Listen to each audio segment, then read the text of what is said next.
Good afternoon.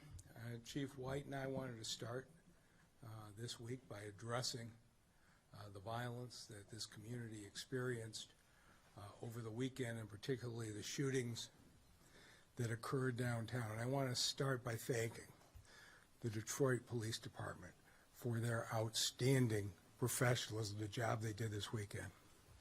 We had 5 shootings in Greektown, 1 on the Riverwalk.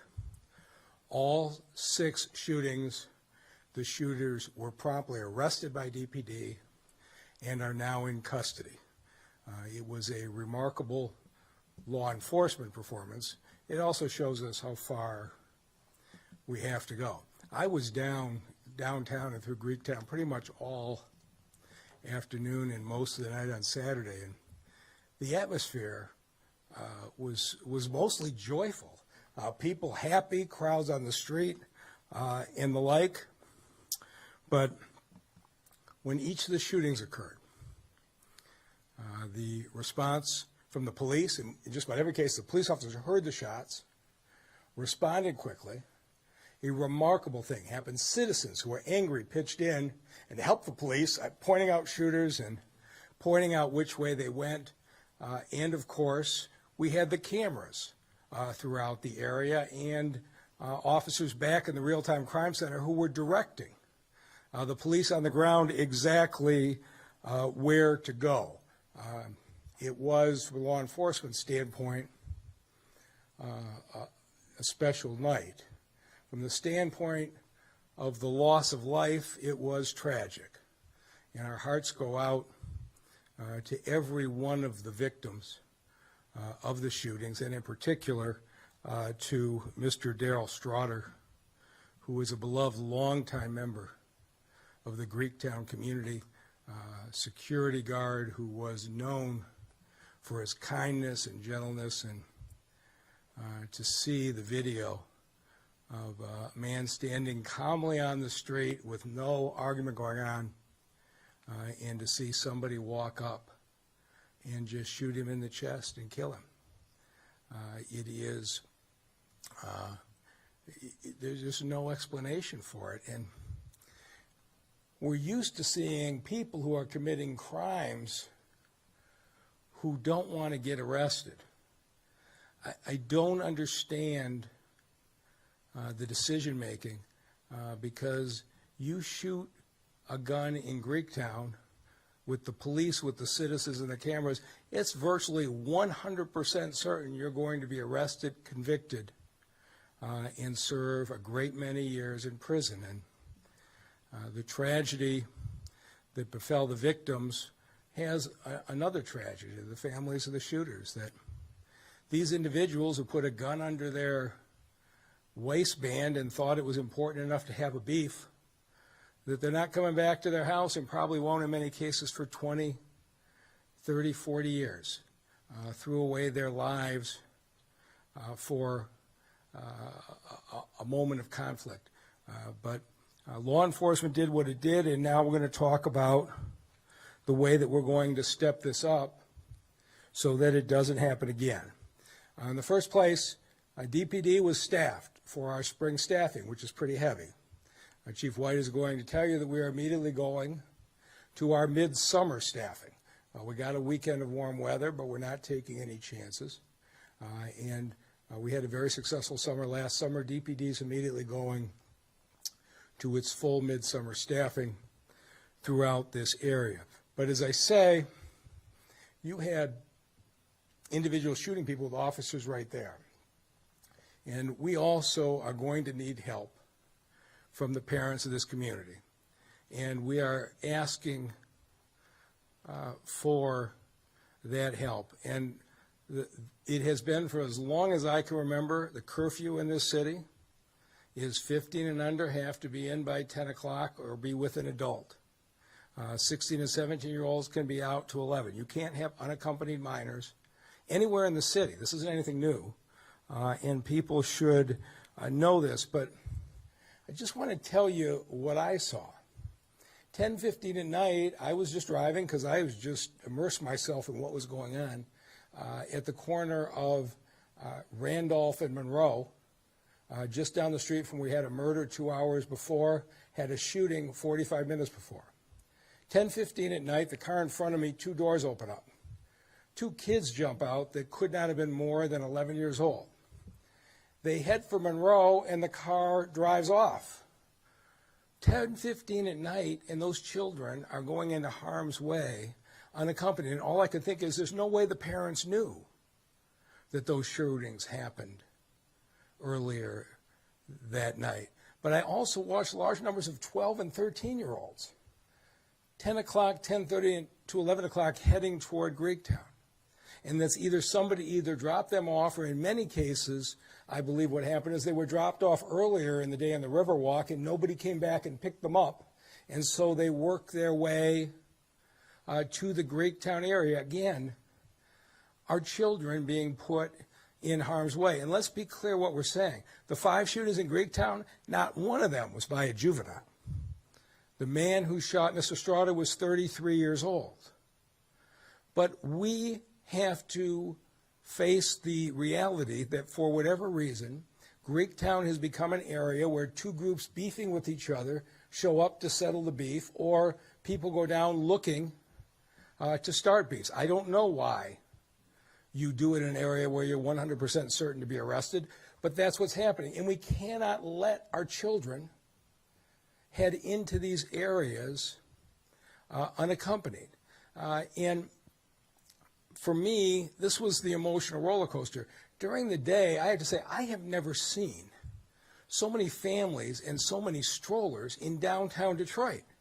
We had young families and strollers up and down the blocks. You can tell they're proud of their city. And, of course, on the Riverwalk, where we had another shooting, lots of children, lots of strollers. This is the community that we are trying to protect. Downtown is going to be for everyone. Everyone is going to be welcome, but everyone is also going to be safe, and the same is going to be true on the Riverwalk. And so we are asking for the help of the parents to make sure that the curfew is honored this weekend. The chief is going to have some elaborate steps to use the 4th Precinct to take curfew violators. And curfew violators, the charge is not against the child, the charge is against the parents. But we don't want to have those conversations. We can make this city a city where everybody is welcome in every neighborhood and everybody is safe. But it's going to take the parents and the police to work together. And we're about to do a great deal more on the law enforcement side. If the parents will join us, we can have a much better summer than we had. And with that, I will turn it over again to Chief White and say, please tell the men and women of the department on behalf of the people of the city, thank you for a job well done this weekend. Thank you, Mr. Mayor. Chief. Good afternoon. And I echo the mayor's sentiments. It was amazing police work, hardworking men and women of this department. Literally everyone who pulled the trigger downtown was arrested. Just great police work. As usual, when we have an officer-involved incident, I'm going to brief that out. And as I've indicated in the past, these incidents are subject to change as the investigation continues. But this is what we know right now. The incident occurred involving the officer-involved shooting at 12 a.m. Saturday morning. Officers were sitting stationary on patrol when they heard gunshots. And this incident involves the one shooting that resulted in a tragic death downtown on that date and time. They heard the gunshots coming from the area of the nearby parking structure. They start to pursue what they believe to be the suspect. It turns out that the shooting was actually adjacent to that location. When they see the 2 suspects running, the officers pursue directly behind them. They enter the parking structure. The officer never loses sight, knowing that there's several people in the parking structure. We later find out it's over 50 people in the parking structure. Never losing contact with the suspect. He orders the suspect to drop the weapon. Suspect continues to run, and this turns out to be the suspect who's involved again in the earlier shooting moments before that time that resulted in the tragic death of a citizen. He pursues him, he gets to a vehicle, and at that point he turns towards the officer. The officer fires one shot, and the suspect dives into the vehicle, and there's another person in that vehicle who's in the driver's seat and drives off. Later that evening, minutes later, that we were able to find out where the vehicle was. The suspect was dropped off at the hospital. We get to the hospital, and he is taken into custody, and he is right now in police custody, but at the hospital being treated for his injuries. I believe that could have been a lot worse. It could have been an active shooter. There was already 3 people struck, and what the officers did was just simply amazing with that situation. And pursuant to our policy, this will be handled by our homicide task force, which includes members of the Michigan State Police who will lead the investigation, and the findings of the investigation will be turned over to the prosecutor's office for review.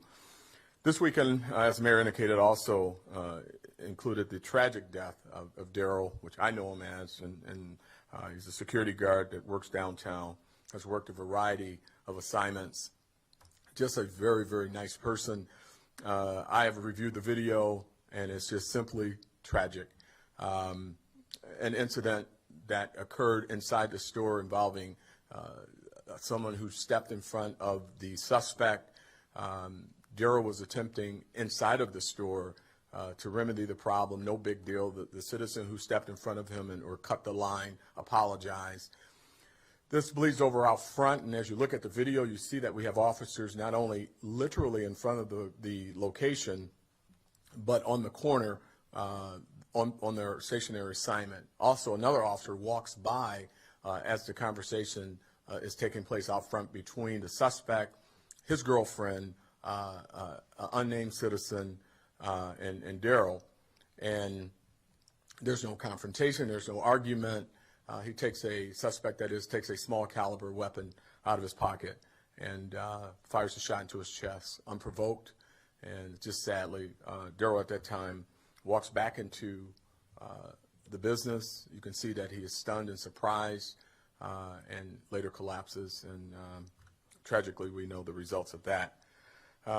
Again, we know that this is not representative of our city. We know that these incidents are such that no one wants them. We saw hundreds of people enjoying themselves with their family, with their children, and they're fed up with the violence too. Our citizens, our community, our business owners are fed up, and we know that because we get incredible support and assistance. Every single incident we had in downtown, we had assistance, people pointing people out. We had a situation where a suspect was escaping. He jumped down on the freeway. It was the citizens who said, he's on the freeway. And we get down on the freeway, we shut the freeway down. They tell us where he tossed the gun. And it was with their assistance we were able to get the suspect as well as the weapon. And again, it's on and on.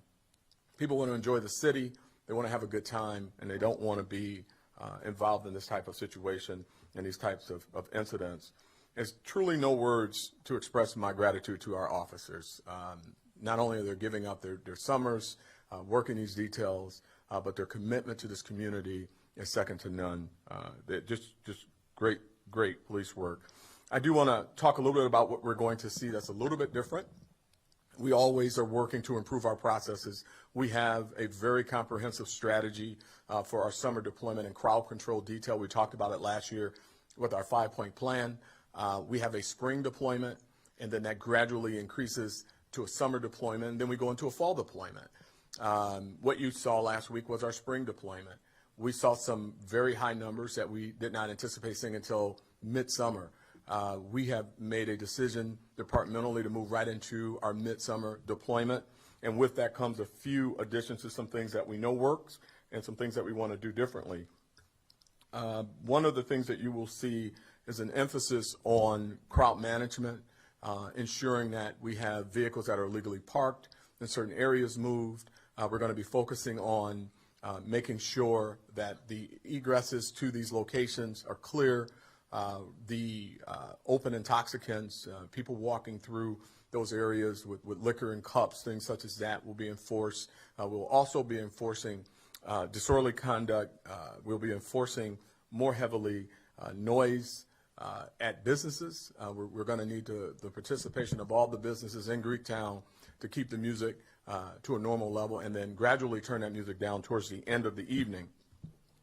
We'll also be looking at our curfew violators, and we're not saying that that the kids can't come down and have a good time. We want them to come down and have a good time, but we also want parental responsibility. And what we've been talking about as a team, we're not really focusing on giving a kid a ticket. We're focusing on, if you're dropping 20 kids off, 15 kids off outside of curfew or close to curfew, and there's no parental supervision. If you want them to enjoy the downtown, the Greektown area, mom and dad, adult guardian, come along with them. That's perfectly fine. But when we got 10 or 15 kids that are together, they're subject to being accosted. They're subject to finding themselves in problems as well when you don't have that adult oversight. And so we want to make sure that we're doing everything we can to help keep them safe and keep them out of harm's way as well. I'm very focused on making sure that parental responsibility ticket is issued to the parents, because that, I think, is where the message needs to be sent. They have a profound responsibility to assist us in aiding and keeping their kids safe.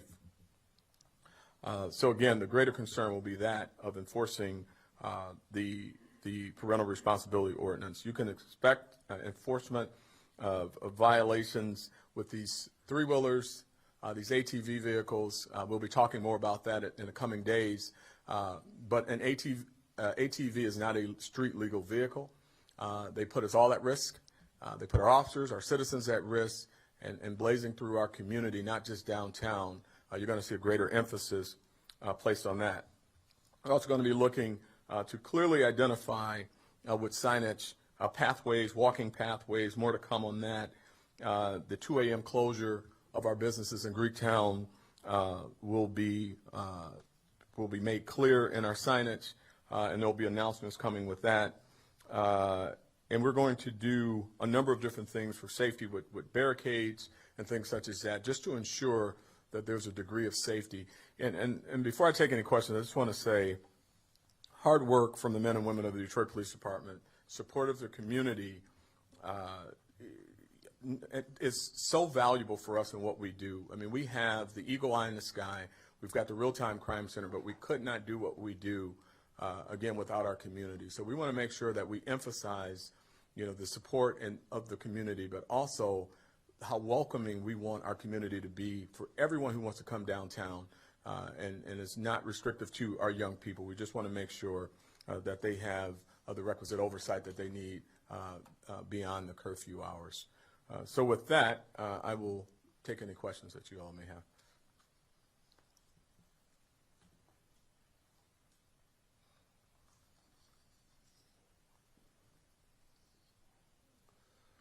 Good morning, Chief.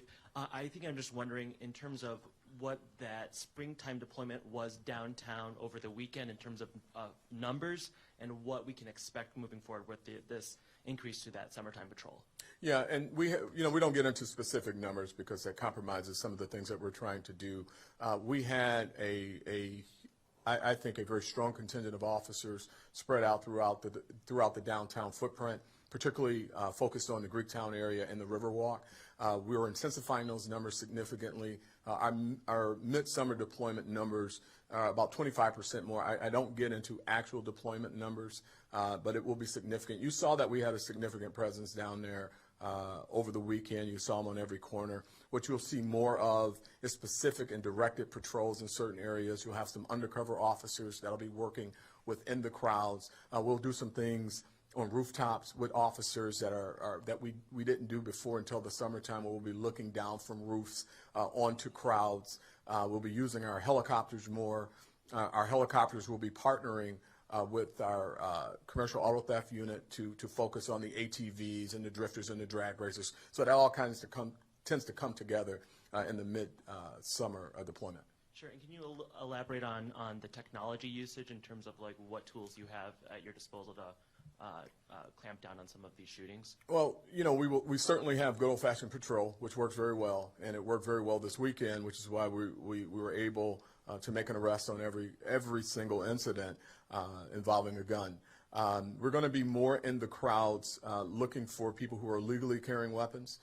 You don't want to bring your gun downtown. We've got opportunities to do things that are unique because of the confined space in which we're operating with. The eagle eye is something you see in our towers. You may refer to them as a tower. Those are the lifts that we have officers in. There's a camera system in there.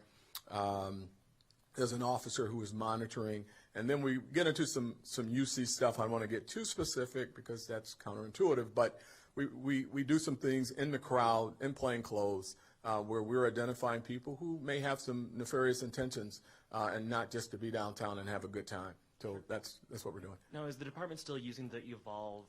Absolutely, 100%. And we partnered with a number of businesses with Evolve, been well received, and it's been a valuable tool for us. It's non-intrusive. In fact, I got a couple of calls today wanting Evolve for businesses for this weekend. So yes, we're going to continue to do that, and we think it's a valuable tool for us. Great, thank you. All right, thank you. Hi, Chief. Amy Lang from Fox 2. Any additional plans for spot shotter anywhere? And what's your message to folks who may be concerned looking into the warmer weather coming? We've got Grand Prix, a lot of excitement. And I know that you all speak of wanting everyone to feel comfortable, but certainly this is something that could keep people away. What's your message? Yeah, I don't want to keep people away. I think, we're very strategic in what we do. We use data. We make our deployment sensible. We're very focused. We're not unlike any other major city that's experiencing some upticks and some unique situations, and we're in front of that. We've got a very detailed strategy without giving it away. And I'm very confident that Detroit will continue to be a welcoming downtown area. And we also have, what big cities with new growth have, right? We have a vibrant downtown. And there was a time not long ago where that wasn't the case. And now we have to, meet those challenges with deployment and some of the things that we're doing. But we're confident that we're going to get a handle on this. And we already had a handle on it when you've got officers making an arrest. And some of these situations are just inexcusable, violent. Some people think, they get a lot more courage when they have a gun on them. Guns get you in more trouble than they get you out of. You don't need a gun downtown. If you bring one downtown, you're very, very likely to get arrested because of the technology and the deployment that we have. But, this will be fine. We will get there. And, please. So two things. One is on ShotSpotter. ShotSpotter helps you when you're otherwise not getting notified. In this case, I think our police officers heard the shots in virtually every case. So I know that ShotSpotter helps. But I point out, if you go back and look at your stories a year ago, we had incidents in April and May. The department went to its summer deployment, and we had a very good summer. And so I'm encouraged by the fact that we're going to go to the summer deployment starting in April, and we're to continue to adjust strategies as we go. If we get the community's help, I'm optimistic we could have a good summer. Thank you, Mayor. And just one last question for the chief here. In terms of this chronic problem that we've seen, and maybe you don't know the answer to this question yet, because I'm sure all of these investigations are still unfolding, but we've seen this chronic problem of police or people being out on bond, violent criminals who reoffend. Do we have this situation again in any of these situations from over the weekend? So what's the question on that? Are any of these people, these suspects that you've arrested, were any of them out on bond and potentially, should have been locked up like we've seen with so many other incidents? Yeah, we're looking at that right now, right? One suspect is out on parole, but I don't, at this time, I don't see any of them out on bond. Thank you. All right, thanks. Chief Simon Shakette with 7 Action News. In March, we reported on the Shot Stopper program, engaging community groups to partner with law enforcement and to apply for grants to bring down crime. How do you envision Shot Stopper being a part of the solution after a weekend like this? Yeah, I'm hopeful that it will be part of the solution. I think it shows tremendous promise. I'm excited about that. I'm excited about the community's input beyond Shot Stopper. So, yeah, I think that it has some great value to us, and we're going to be looking forward to working with these groups to see what they can do. And Because you know we budgeted $10 million for 3 to 5 areas, hoping to get 3 to 5 applicants. Deputy Mayor Bettison is here, is running it, but Friday, the bids closed, we had 25 groups. So we will be screening those in the next month. But I'm extremely encouraged by the number of organizations in the city who believe that if you intervene with folks early, you can make a difference. So I don't know, Deputy Mayor, when are we going to have our bids selected? Over the next 20 to 30 days. Okay, so next 30 days, we're going to have our bid selected up to City Council, and I'm really optimistic. The excitement on the shot stopper proposals is real. Thank you.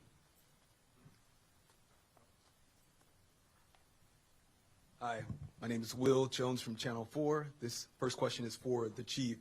How many people, minors, were detained over the weekend, and how hard is it going to be to enforce the curfew? Well, the curfew's been on the books. This is not a new curfew. This is the same curfew, and it's not just downtown. It's all over our city. The detention numbers, we had 12 juveniles detained and 2 parental responsibility tickets issued. Okay. And the next question is for the mayor. What are you saying? Are you meeting with the business community about this spate of violence downtown over the weekend? So the chief is going to come back on Thursday with specific plans for parking, pedestrian deployment, et cetera. There's very intense conversations going on with the business community. There'll be a concerted strategy, and on Thursday, the chief will tell you the details. Everybody who comes down will know exactly what to expect this weekend. Thanks.